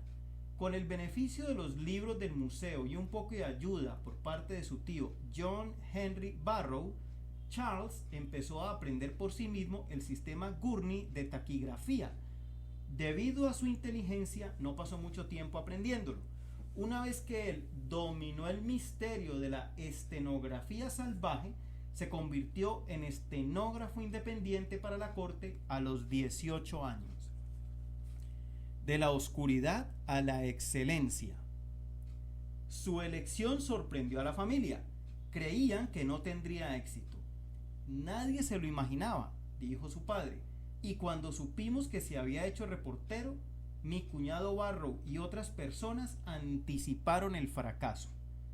Sin embargo, no fracasó. Era tan bueno que su propio tío lo contrató como parte del personal del periódico El Espejo del Parlamento y luego le encomendó actividades de administración. Cuando tenía 21 años ya era considerado el reportero más confiable, exacto y rápido que tenía la prensa en Londres. Charles se sentía bien acerca de su progreso personal y estaba ganando dinero, pero deseaba más. Deseaba un mayor salario y una mayor realización. Decidió comenzar en otra clase de escritura, algo más creativo. Deseaba ser más que solo un reportero, quería ser un autor. Comenzó a escribir borradores, comillas, sobre personas y lugares, utilizando sus experiencias de viaje por Gran Bretaña como reportero y sus observaciones durante las largas caminatas en Londres. Cuando completó su primer borrador, una cena en el Camino Poplar, Charles esperaba que fuera publicado. Metió el manuscrito en un sobre oscuro de correo en una oficina oscura de una calle oscura en la calle Fleet, con temor y temblor. Se puso eufórico cuando su escrito apareció en Monthly Magazine en 1833.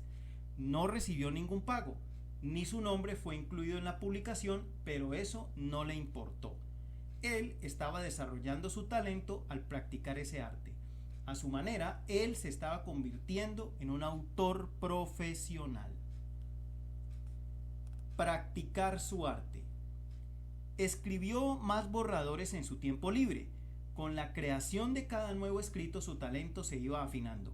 Durante 1 año y medio escribió sin recibir ningún pago, solamente el reconocimiento de los editores y los lectores cuando sus escritos eran publicados.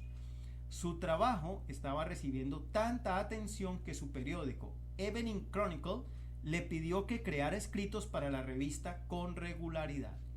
Estuvo de acuerdo en hacerlo sin recibir ningún pago, pero sugirió que un poquito de dinero, además de su salario normal, sería bienvenido.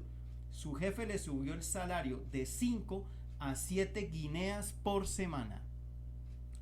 La primera docena de escritos que había hecho fueron publicados sin su nombre.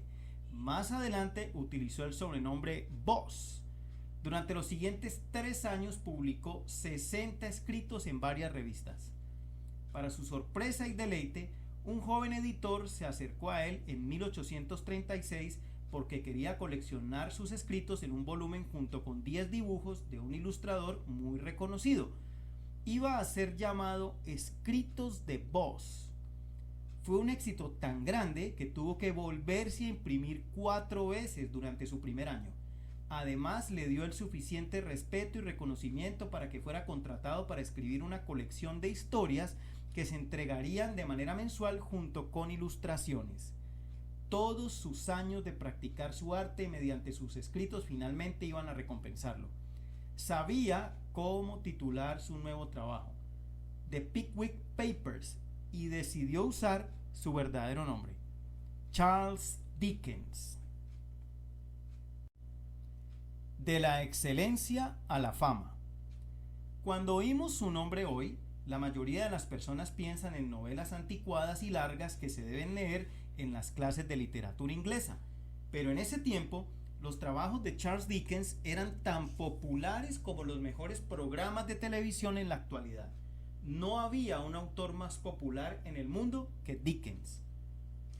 Jane Smiley, novelista y biógrafa de Dickens, ganadora del premio Pulitzer, sugiere que Dickens fue la primera gran celebridad de las artes populares, un hombre cuyo trabajo lo hizo rico y muy famoso, similar a cualquier estrella de cine de la actualidad, y la primera persona que tuviera un nombre de marca registrada. Dickens también es considerado por muchos como el autor más talentoso de Inglaterra después de Shakespeare. No obstante, antes de su fama, muchas personas no reconocieron su talento. El biógrafo de Dickens, Fred Kaplan, escribe: cuando dejó su trabajo de actuario para comenzar a ser reportero, su familia precisó que él estaba intentando volar demasiado alto, comillas. Durante los siguientes 2 años pasó de hacer reportajes legales a reportajes parlamentarios y la gente pensaba que iba a fracasar. No estaban preparados para ese lanzamiento explosivo de energía y talento que lo transformó en un periodo de 3 años y lo convirtió en un escritor internacionalmente reconocido. ¿Cómo transformó él ese talento? Practicó su arte escribiendo esos borradores. Kaplan dice: los borradores eran una mesa de práctica para un aprendiz de autor cuyo talento lo capacitó para progresar rápidamente. Esa idea de que Dickens escribiera su primera novela en partes fue algo bueno. Siguió escribiendo todo lo demás de esa forma. La mayoría de lo que fue publicado en partes mensuales fue llamada números mensuales. Las personas compraban y leían cada parte de la forma en que nosotros ahora sintonizamos las series de televisión.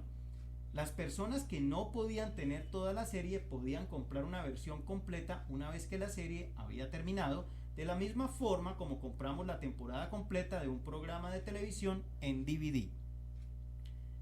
The Pickwick Papers fue la primera novela escrita de esa forma. El primer número mensual vendió poco menos de 500 copias en abril de 1836. Sin embargo, Dickens siguió afinando la trama y los personajes y para el 4º número las ventas habían subido a 4,000. Puede que no parezca mucho, pero considera lo siguiente: la novela como un arte tenía menos de 100 años de existencia y la mayoría de ellos vendían un promedio de solo 300 a 400 copias. En cada episodio, las ventas de Dickens continuaron creciendo. Cuando salieron sus últimas ediciones, cada una vendió alrededor de 40,000 copias. La primera novela de Dickens fue más exitosa que cualquier otra novela en la historia en ese momento. A los 25 años logró el éxito como autor y no fue superado sino hasta el siguiente siglo. Durante los 20 años siguientes, más de 1.6 millones de copias de Pickwick Papers fueron vendidas de una u otra forma. James Smiley cree que las 3 obras más importantes de Dickens, Dibujos de Boz, The Pickwick Papers y Oliver Twist, fueron ejemplos de cómo él practicaba su arte para afinar su talento. Ella escribe: cada novelista busca ampliar su rango de expresión. A sus 20, Dickens no era diferente a otros jóvenes autores. Aun cuando él era un genio, tenía ambiciones artísticas que todavía no habían sido técnicamente capacitadas para desarrollarse y por eso usó sus primeros 3 libros para escribir la forma de realizar su sueño.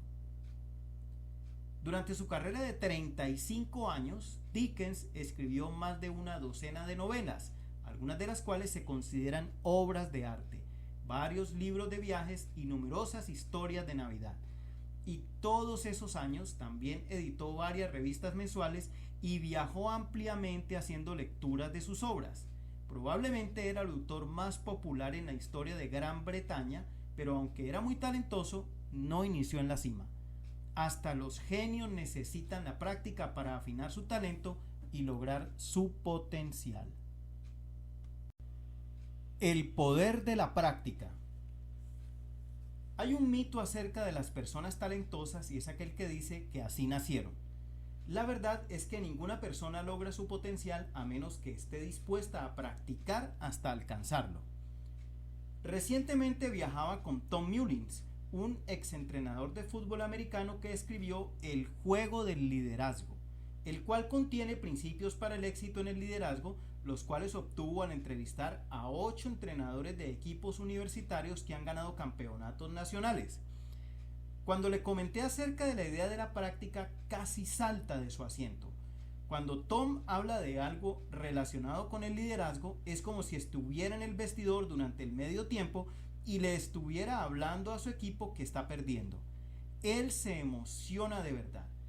Déjame decirte, John, me dijo, todos los entrenadores nacionales campeones me dijeron que la clave entre ser bueno y ser grandioso surge de 2 áreas: la preparación del equipo y la práctica de los jugadores. Siempre estaban actualizando su preparación y afinando su práctica. Eso tiene sentido porque la preparación posiciona el talento y la práctica lo afina. Antes de seguir adelante, hay 3 cosas que necesitas saber acerca de la práctica. 1. La práctica permite el desarrollo. ¿Cómo nos desarrollamos? A través de la práctica. Las personas afinan sus viejas habilidades y adquieren nuevas a través de la práctica. Es allí donde la tensión entre donde estamos y a donde debemos estar nos impulsa hacia adelante. El exjugador de básquetbol profesional y senador de los Estados Unidos, Bill Bradley, dice que asistió a un campamento de verano de básquetbol cuando tenía 15 años. En ese lugar, el exjugador de básquetbol profesional universitario, Ed Macaulay, le dijo: solamente recuerda que si no te estás esforzando en tu juego ni utilizando toda tu habilidad, habrá alguien más que tendrá la misma habilidad y estará utilizando lo mejor de ella. Y un día tendrás que jugar con él y él tendrá la ventaja. Si deseas mejorar y desarrollarte, debes practicar. Te permite romper tus propias marcas y ser mejor que ayer. Si se hace de manera correcta, la práctica te hace mejor de lo que eras ayer. Si no practicas, eso minimiza tu potencial. 2. La práctica lleva al descubrimiento. En una de las caricaturas de Snoopy de Charles Schulz, Charlie Brown se lamenta con su amigo Linus. La vida es mucho para mí. He estado confundido desde que nací. Creo que el problema es que nos han lanzado a la vida demasiado rápido. No estamos preparados para ello. ¿Qué querías?, le responde Linus. ¿Una oportunidad para calentar? Es probable que no tengamos una oportunidad de calentar antes de entrar a la niñez, pero podemos calentar practicando muchas actividades una vez que la vida ha empezado. Y frecuentemente, comillas, durante esos calentamientos, comillas, que aprendemos cosas valiosas sobre nosotros. Si te comprometes a practicar, las siguientes son algunas de las cosas que probablemente aprenderás. La práctica muestra y desarrolla el compromiso. La verdadera prueba del compromiso es la acción. Si dices, por ejemplo, que estás comprometido a convertirte en un gran bailarín, pero nunca practicas, allí no hay compromiso. Eso no es bailar, eso es solo hablar. Pero cuando lo haces y practicas, muestras compromiso. Y cada vez que lo haces, tu compromiso se vuelve más fuerte. Tu desempeño siempre puede ser mejorado. El asesor y autor Harvey Mackay dice: Un buen líder comprende que algo que se haya hecho de una manera particular por cierta cantidad de tiempo, por lo general se está haciendo mal. Cada una de nuestras actuaciones puede ser mejorada. Ya que siempre hay una mejor forma, tienes que encontrar cuál es. El proceso de afinación se da mejor en el ambiente correcto. Uno no puede descubrir sus habilidades o mejorarlas en un ambiente donde no se permite cometer errores. La mejoría siempre requiere algún grado de fracaso. Debes buscar un área de práctica donde la experimentación y la exploración sean permitidas. Debes estar dispuesto a comenzar con cosas pequeñas.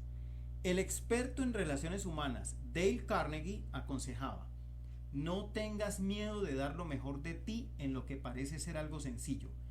Cada una de esas conquistas te hace más y más fuerte.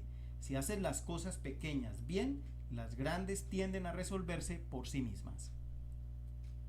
Cuando empiezas a practicar, las ganancias pueden ser pequeñas, pero crecerán con el tiempo.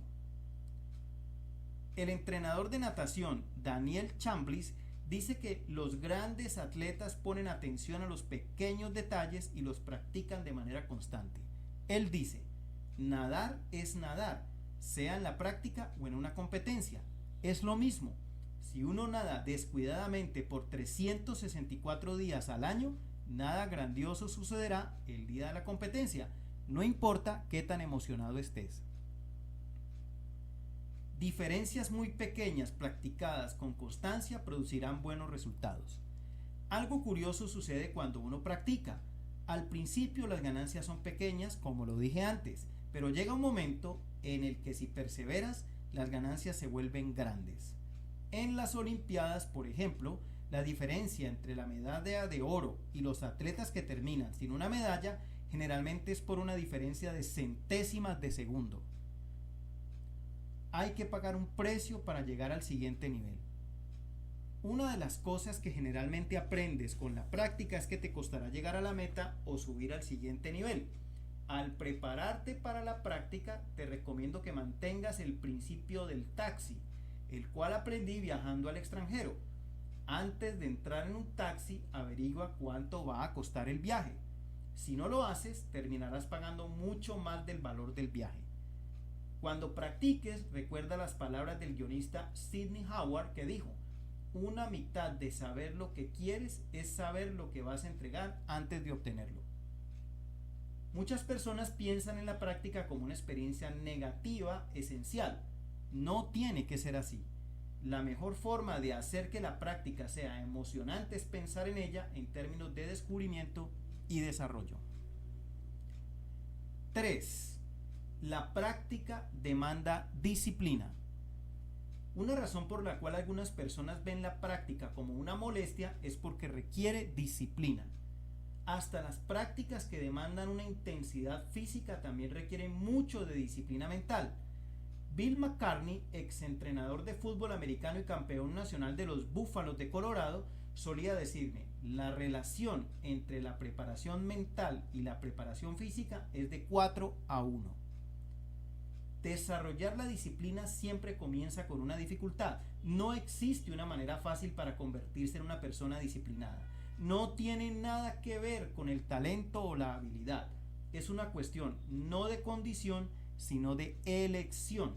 Sin embargo, una vez que se ha tomado la decisión y la práctica se convierte en un hábito, dos cosas se vuelven obvias. La primera es la separación entre la persona que practica y la que no lo hace. El ciclista Lance Armstrong enfatiza que el éxito surge de esforzarse y entrenar más que los demás. Él debe saberlo, ya que ha ganado 7 veces el Tour de Francia. La segunda cosa que surge es un espíritu triunfador. Entre más te esfuerzas, más difícil es rendirte. El filósofo griego Aristóteles dijo: la excelencia es un arte que surge del entrenamiento y del hábito. No actuamos de manera correcta porque tenemos virtud o excelencia. Más bien tenemos esas cosas porque hemos actuado de manera correcta. Somos lo que hacemos de manera repetitiva. La excelencia entonces no es un acto, sino un hábito. El hábito se desarrolla durante la práctica. Los 5 pilares de la práctica. Hablé con muchos líderes y entrenadores acerca de la práctica mientras estaba escribiendo este capítulo. Cada uno de ellos tenía un punto de vista un poquito diferente en cómo la práctica puede ser efectiva. Warren Buffett es un experto profesional de la PGA que ha ayudado a miles de aficionados y profesionales a mejorar su juego de golf. Cuando Warren y yo hablamos, encontramos que había 5 elementos en los cuales yace la práctica. Pilar número 1. Un maestro o un entrenador excelente. Uno de mis principios fundamentales es que todo surge o se desploma por el liderazgo. Enseño esa verdad a los hombres de negocios todo el tiempo, pero eso también aplica a otras áreas de la vida, incluyendo la práctica. Las personas que se desempeñan de manera excepcional practican y lo hacen bajo el liderazgo de un gran maestro. El profesor y presidente del Centro de Liderazgo Cristiano de Dallas, Howard Hendricks, dice: la enseñanza está haciendo que las personas aprendan. ¿Cómo lo hacen los buenos entrenadores? En parte porque ellos inspiran, pero los buenos maestros hacen más que eso. Ellos confeccionan de manera individual la instrucción para sus estudiantes. Un buen maestro o entrenador, al igual que los buenos líderes, conoce las fortalezas y las debilidades de cada persona. Él sabe si una persona es del tipo intuitivo creativo o del tipo analítico. Él conoce si una persona aprende de manera visual, verbal, etc. Y él sabe cuándo alguien necesita una palmadita en la espalda o una patada. Cuando Dickens comenzó su carrera, su tío lo entrenó como reportero. Con la práctica se convirtió en el mejor de Inglaterra. Cuando empezó a crear sus escritos creativos, algunos editores le dieron retroalimentación y, lo más importante, lo estimularon para que siguiera haciendo esa clase de escritos. Debido a su gran talento, Dickens sobrepasó la habilidad de quienes lo entrenaban. No obstante, a través de su vida se mantuvo comunicado con otros escritores profesionales de quienes recibía consejo y retroalimentación. Pilar número 2. Tu mejor esfuerzo. El industrial y filántropo Andrew Carnegie declaró: de nada sirve ayudar a las personas que no quieren ayudarse a sí mismas. Uno no puede darle una escalera a alguien que no quiere escalar. Las personas no mejoran su potencial sin un gran esfuerzo. Por eso el compositor y director de orquesta Duke Ellington solía hacer una demanda sencilla a los músicos que tocaban para él: den lo mejor. Ellington se esforzaba mucho y esperaba lo mismo de los demás, ya que sabía que el trabajo no mataría a nadie, aun cuando a algunos los asusta hasta el punto de casi morirse. Joe Theismann, quien actualmente trabaja como locutor para ESPN, fue mariscal de campo de los Redskins de Washington en 2 campeonatos del Super Bowl de 1983 y 1984. El equipo ganó la primera vez y perdió la segunda. Hoy en día él usa ambos anillos, el anillo de ganador del Super Bowl y el de perdedor. Los dos le recuerdan la importancia del esfuerzo. ¿Por qué? Porque sus 2 experiencias fueron muy diferentes. Durante su temporada de campeonato, Theismann estaba emocionado de estar en el Super Bowl, pero el año siguiente, Theismann comentó: estaba quejándome del clima, de mis zapatos, las horas de práctica, de todo. Claramente no estaba dando lo mejor de sí. La diferencia en estos 2 anillos yace en aplicarse y no aceptar nada menos que no sea lo mejor. Pilar número 3. Un propósito claro. El experto en golf de la PGA, Warren Buffett, dice que cuando él trabaja con un nuevo cliente, lo primero que hace es establecer el propósito de la práctica. Generalmente eso significa identificar una meta específica para cada sesión de práctica, pero el propósito general de la práctica siempre es obtener una mejoría que lleve a la excelencia. El profesor de sociología de la Universidad Pepperdine, John Johnston, hace la distinción entre la excelencia y el triunfo simple. El éxito basa nuestro valor en comparación con los demás. La excelencia mide nuestro valor contra nuestro potencial. El éxito concede su recompensa a algunos, pero es el sueño de multitudes. La excelencia está disponible para todos los seres humanos, pero es aceptada por unos cuantos. El éxito enfoca su atención en lo externo, convirtiéndose en catador de los apetitos insaciables del consumista. La excelencia envía su luz al espíritu interno. La excelencia cultiva los principios y la constancia. Mientras practicas, haz que la excelencia sea tu blanco. Da lo mejor de ti para alcanzarla. Bill Hybels dice: las personas se sienten mejor consigo mismas cuando han dado lo mejor de sí. Si la excelencia es tu meta y llegas a ella, estarás satisfecho aunque no logres el éxito. Pilar número 4. El potencial más grande. ¿Has notado que dos personas en el mismo equipo y con el mismo entrenador pueden practicar con igual enfoque, esfuerzo y propósito y aún así tener diferentes resultados? Es un hecho que la misma práctica no significa el mismo progreso. Aprendí este principio cuando tenía 9 años. Para entonces ya había tomado lecciones de piano por un par de años. Mientras tocaba, pensaba: soy bueno en esto. Un día toqué en un recital de piano y resultó ser una prueba para mí.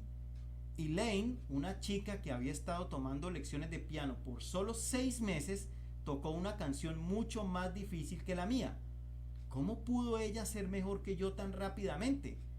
La respuesta es sencilla: su potencial era mucho más grande que el mío.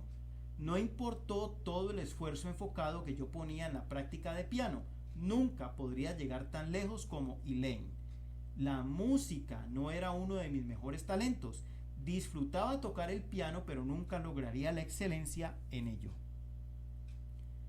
Hace unos años hablé acerca de liderazgo en la compañía Chick-fil-A y alguien me preguntó durante una de las sesiones de preguntas y respuestas cómo desarrollar futuros líderes.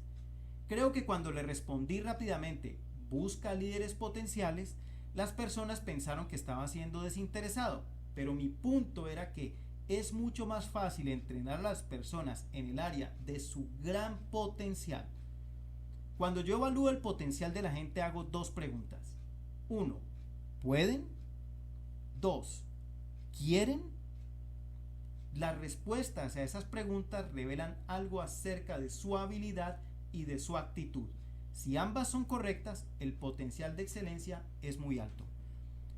Cuando Charles Dickens comenzó a pensar acerca de escribir ficción, él ya era el mejor reportero de Inglaterra.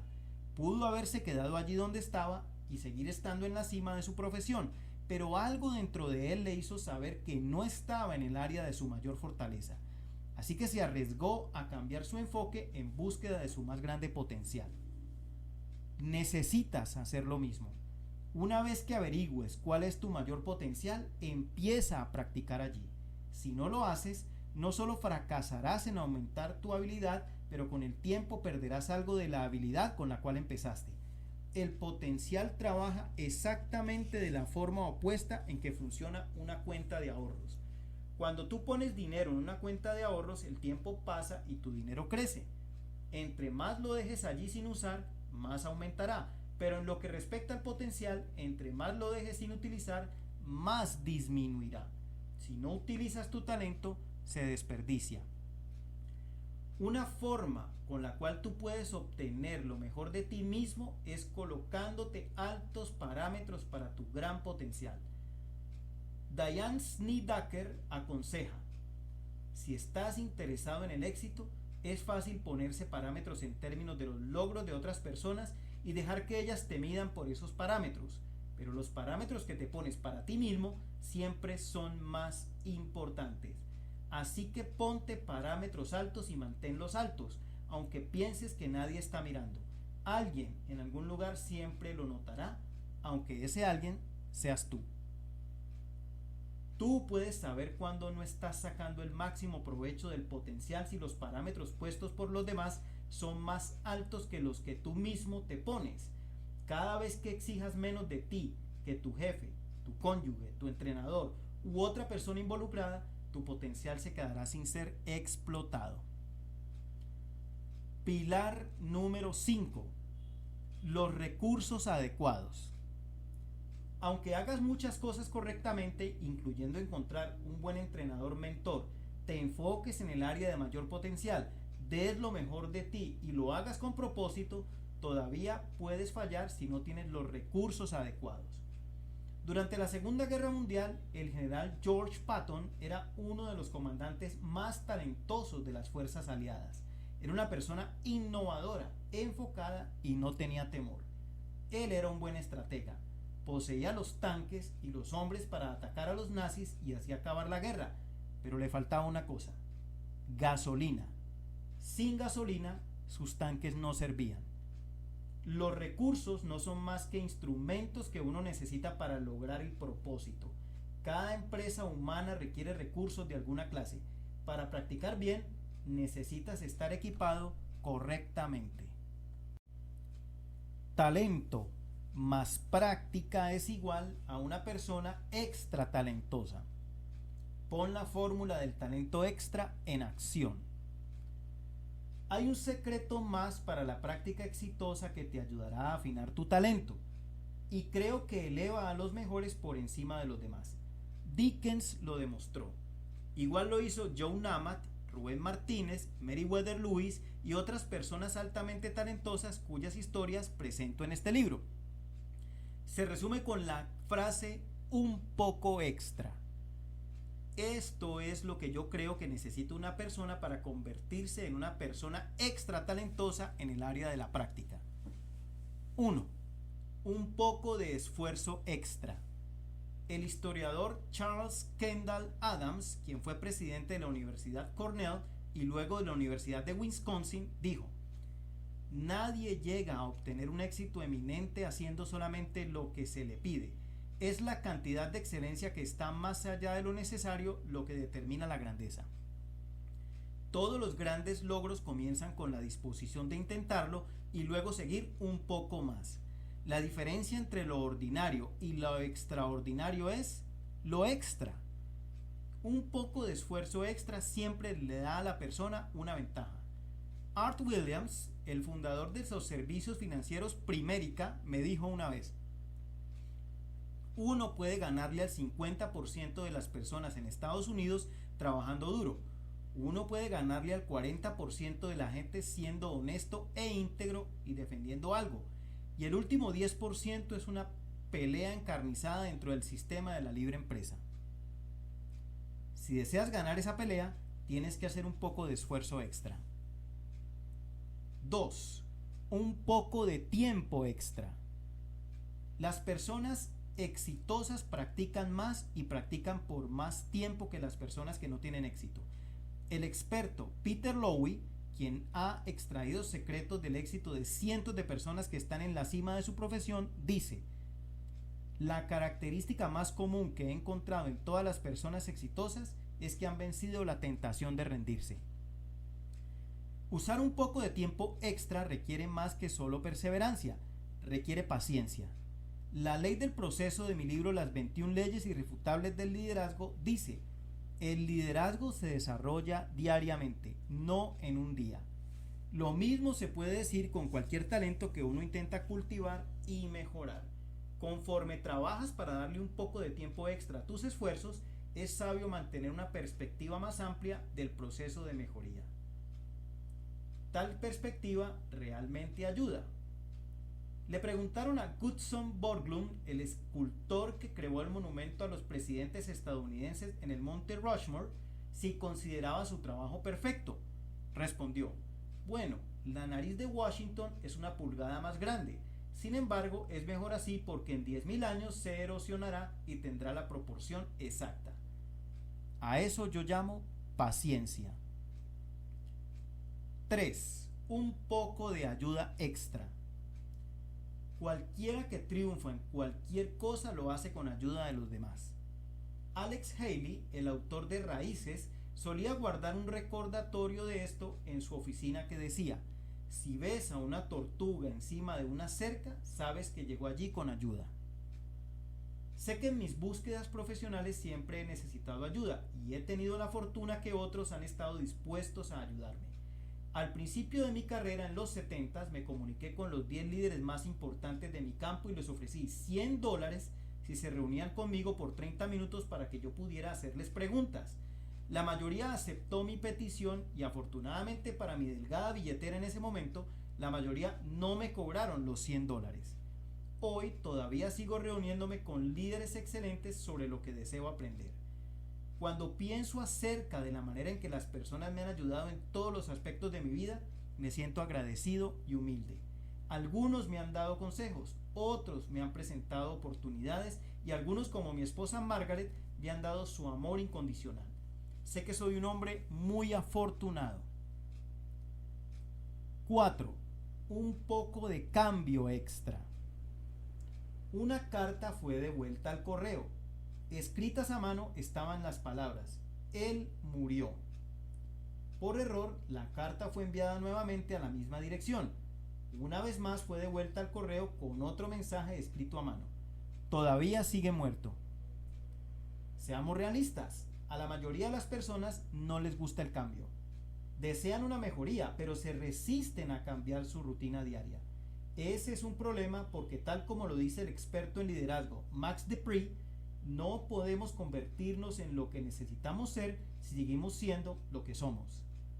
Para afinar tu talento por medio de la práctica necesitas hacer más que solo ser abierto a cambiar. Necesitas buscar el cambio y necesitas hacerlo un poco más que los demás. Lo siguiente es lo que debes buscar y en lo que debes enfocar tu energía para obtener la clase de cambios que te transformarán para bien. No cambies solo lo suficiente para alejarte de los problemas, cambia lo suficiente como para resolverlos. No cambias las circunstancias para mejorar tu vida, cámbiate a ti mismo para mejorar las circunstancias. No hagas las mismas cosas de siempre esperando obtener diferentes resultados, obtén diferentes resultados haciendo algo nuevo. No esperes a ver la luz para cambiar, comienza a cambiar tan pronto como sientas el calor. No veas el cambio como algo dañino que debe ser hecho, mira el cambio como algo útil que puede ser hecho. No evites pagar el precio inmediato del cambio, si lo haces, pagarás el precio final de nunca mejorar. El poeta y filósofo Johann von Schiller escribió: aquel que ha dado lo mejor de sí en su propio tiempo ha vivido para todos los tiempos. Uno puede dar lo mejor de sí solamente si está buscando de manera continua aceptar el cambio positivo. Cuando te has esforzado en practicar para afinar tu talento y has comenzado a ver resultados, no pienses que es momento de dejar de practicar. Uno nunca obtiene todo su potencial, solo puede continuar esforzándose para obtenerlo, y eso significa que la práctica continúa. El amigo de Charles Swindoll, William Johnson, dueño de los hoteles Ritz-Carlton, estaba complacido cuando ganó el premio a la calidad nacional Malcolm Baldrige. Cuando Swindoll lo felicitó, Johnson inmediatamente les dio el mérito a los demás por el logro, pero también dijo que eso hizo que él y la organización se esforzaran más para ganarse el respeto que vino con ese premio. Johnson resumió su actitud: la calidad es una carrera que no tiene final. Si uno no se esfuerza por la excelencia, pronto se estará conformando con lo aceptable. El siguiente paso es la mediocridad, y a nadie le gusta la mediocridad. Si tú quieres alcanzar tu potencial y seguir siendo una persona extra talentosa, tienes que seguir practicando la excelencia.